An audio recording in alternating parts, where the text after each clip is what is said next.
日本人の女性は浮気する人多いと思いますか？多くないと思います。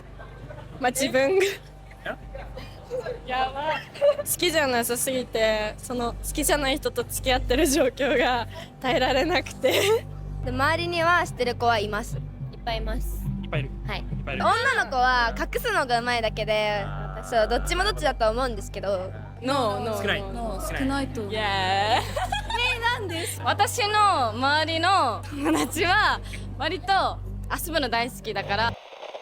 Have you ever thought about marrying a Japanese woman? I know what goes through many of your minds when you think about Japan and learning Japanese. I have friends and participate in several online forums with people who have married Japanese women, and generally, their stories are positive. In fact, there are many reasons to consider marrying a Japanese woman. However, there are also some differences and details that you might not be prepared to handle. What are the difficulties of marrying a Japanese woman that, for many of you, might not seem like such an attractive idea? In some cases, it may be necessary to avoid certain specific types of Japanese women. Let's discuss this a bit in today's video. The cultures of a Japanese person and an American are extremely distinct. The way an American or foreigner views the world and how a Japanese person perceives it are quite contrasting. Although it is fascinating to experience these differences, it can be a significant challenge for some people to handle so many disparities. The Japanese culture, for example, is known for greatly valuing respect, harmony, and discipline. Meanwhile, American culture is often more informal and emotionally expressive, where people openly share their feelings and thoughts, living in a more relaxed manner. For a marriage between an American and a Japanese person to work, you, who are considering marrying a Japanese woman, need to be willing to deeply immerse yourself in her culture, perhaps even learning her language. Soon, we will discuss more about this. You really need to understand and accept her culture and personal values, which are likely very different from your own.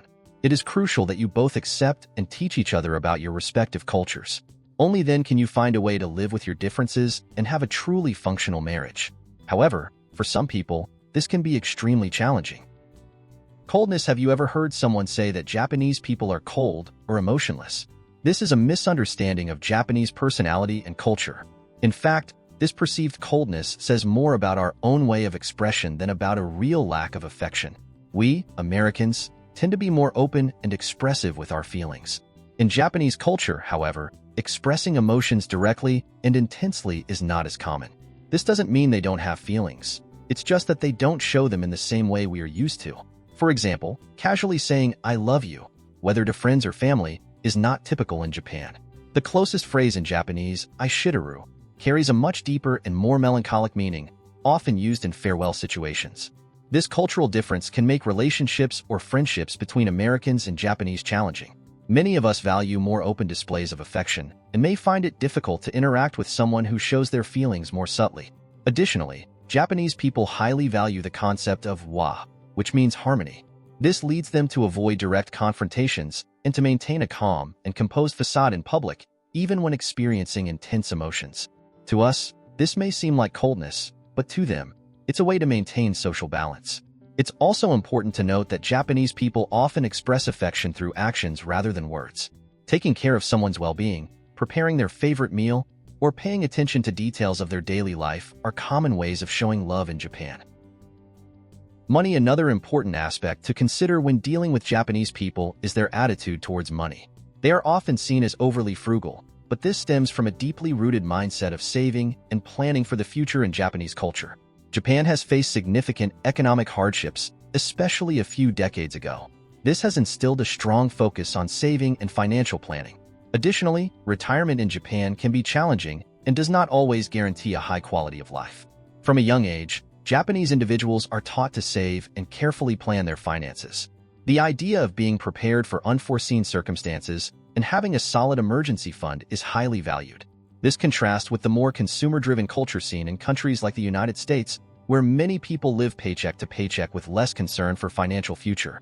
This attitude towards money also reflects in Japanese business practices. Japanese companies are known for their long-term planning, often thinking decades ahead. This can seem overly cautious to us, accustomed to a faster-paced, short-term results-oriented business environment. Furthermore, the concept of matanai, which roughly translates to "what a waste," is deeply ingrained in Japanese culture. This leads to an aversion to waste in all forms, including money wastage. It is common to see Japanese people reusing, repairing, and maximizing the use of their belongings instead of simply buying new ones. Excessive work. One aspect that can be shocking to us Americans is the Japanese work ethic. In Japan, work often comes before family, which can be difficult to understand for those who value work-life balance. Dedication to work is seen as a virtue and, in some cases, even a social obligation. It is common to see people working long hours, far beyond the normal workday. This commitment to work is deeply rooted in Japanese culture. This can significantly impact family life and personal commitments, something many of us consider essential for a healthy and balanced life. The concept of karoshi, or death from overwork, is a recognized issue in Japan. This has led to discussions about the need for labor reforms, but change is slow due to the deeply ingrained culture of intense work. Additionally, presenteeism, being present at work even when sick or unproductive, is common in Japan. Leaving the office before the boss or taking all entitled vacation days may be frowned upon. It's important to note that this culture of intense work is gradually changing, especially among younger generations. There is a growing movement for better work-life balance, though it still lags behind the standards we consider normal. Rules and more rules. Japan is a country with many social rules, which can be surprising to us accustomed to a more relaxed society. For example, silence on public transport is highly valued, and it's considered rude to speak loudly or answer phone calls on trains or buses. These rules are not necessarily written laws, but are part of a tacitly accepted code of social conduct. They exist to make society function more harmoniously and adhere to the idea of respecting others' space and privacy. In addition to silence on public transport, there are numerous other social rules that may surprise foreigners. For instance, it's considered extremely rude to blow one's nose in public. Instead, people are expected to discreetly clean their nose and dispose of the tissue. Wearing face masks when one has a cold is a common and courteous practice to prevent spreading germs. This contrasts with many Western cultures where mask wearing was uncommon before the pandemic. Table etiquette rules are also numerous and can be confusing for foreigners. For example, sticking chopsticks vertically into a bowl of rice is taboo as it resembles the incense sticks used at funerals. In the workplace culture, there are implicit rules about attire, how to address colleagues of different hierarchical levels, and even about the order in which people should enter and exit elevators based on their position in the company. While these rules may seem excessive or restrictive to us, they are viewed as essential for maintaining harmony and mutual respect in Japanese society. Gaijin hunters, and there's one more thing I wanted to discuss with you all here. The kind of Japanese woman you shouldn't seek out and should definitely avoid. Just like in the United States, Japan also has its share of problematic women of all types. You can't be that clever foreigner who thinks he's irresistible, jumping at any Japanese woman who shows interest.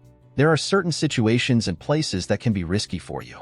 You may have heard of the term guiding hunters for these women, Japanese women who are somewhat obsessed with foreigners, especially Americans. You might have seen internet videos discussing what Japanese women think about infidelity, and you can see that the values are somewhat different and controversial. Of course, this varies from person to person, and you can't base your trust on just a couple of short videos. The reality is that there are Japanese women out there who might even be married. So be very cautious about that, buddy. Don't try to be clever and steer clear of women you meet at late-night parties, bars, or risky places, because you never know if that woman already has commitments, maybe even with someone potentially dangerous, and that could end up causing you trouble. If you're interested, I could make a video solely focused on this topic, sharing people's stories and more. Do you really want to marry a Japanese woman? Tell me your reasons and what kind of girl you're into, and let's have a laugh in the comments. Thanks for watching this far, and see you next time.